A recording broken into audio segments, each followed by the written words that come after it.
Fog Entertainment back again, and we're looking at Outer Banks, the Dark Forest. We're into the second half of season 3, and we kick off with a pretty weird montage. Big John B is basically watching from afar as Big John is dancing with all his friends. It was very weird. The Pogues are all dancing. His dad's like, you need to keep a distance from your friends. We do not want them getting hurt. But basically kind of more along the side of, here, I don't trust these guys, and you better not let them get hurt if you don't trust them as well. And John B's like, you know what, Big John? Fair enough. So yeah, Sarah kind of confronts him on this lie about, oh, you're not telling us the truth. And he's like, I am. He's like, you're just raging that my dad came back and your dad's a murderer. Sort of deal, which is a fair enough burn. But then again, he kind of says that, and it's like, well, John B, mate, your dad is also a murderer. But I don't think Big John's actually that bad. And like, see the lie that John B's keeping for Sarah here? I mean, Big John just protected his son. And they've seen that amount of murder now. I mean, should murder really be a big deal to them halfway through season 3? I'm not saying like they should be able to pull the trigger and kill other people, but come on, man.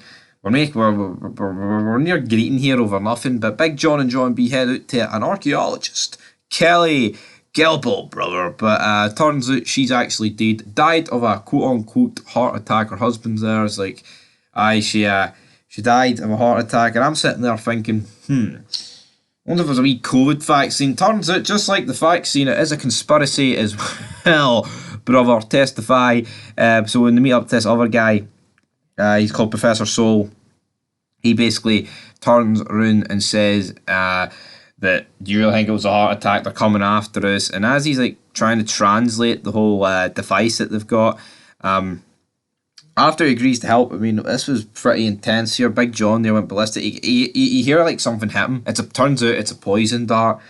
And so basically dies. And I mean, this is Big Carlos has stepped up here. I mean, it was kind of weird though, because Big John and John B were just hiding in like the cupboard. But like, surely these guys and Carlos knew that they were still there. But they managed to take like the architect, whatever you call it, man.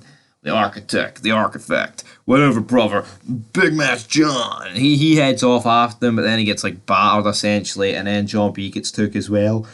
And then as they're about to kill Big John, he's like, no, you need me to translate the meaning, the message, the correlation here. You need me to do it. So they're like, all right, we'll keep you alive. And then looks like Carlos, one of these guys, is going to kill John B. They're about to like shoot him with a poison dart, and it turns out they don't even use it, like, because he basically flicks dirt and then he runs away, which is a bit stupid. Yes, they started spraying at him with the pistol, but for fuck's sake, like, I mean, how's this kid, right? Because he's thrown a bit of dirt in the eyes of these two, man, and they've just known. What about Penn? All right, what about Penn for Under Siege 2, man? He get pepper sprayed. He didn't even fucking sell it. These two get a bit of dirt in the eye, and they're pure greeting about it.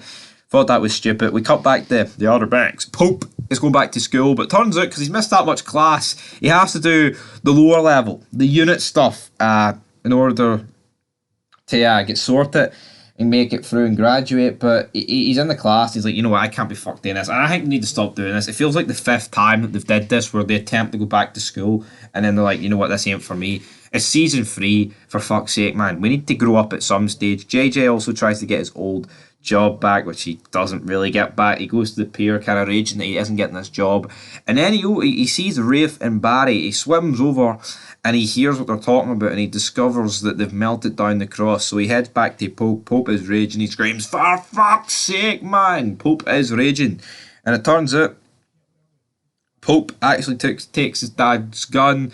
He's about to shoot Rafe, but then Cleo turns up and talks to him. She's like, yeah, it'll feel good, but then it'll be like instant regret for the rest of your life. And he's like, well, you know what, actually, my arse has collapsed. But yeah, just shows you how close he was to killing Rafe here.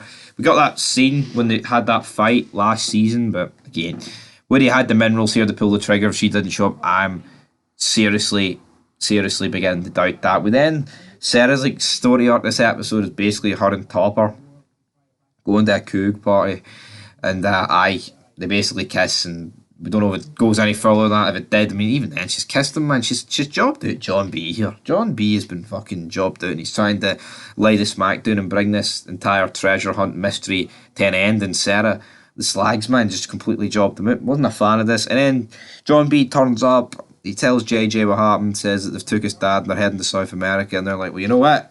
We need to go to South America, brother. Then the episode ends with Ward returning to Outer Banks. Rafe earlier on in the episode basically said that I'm the head of the family now. He did his best Roman Reigns impersonation, but then the real big dog stepped off his plane and he's back, even though everyone thinks he's dead, and he's also wanted for murder. So that's going to be interesting in episode 7. But aye, guys, until next time, I'm going to give this episode a 6 out of 10.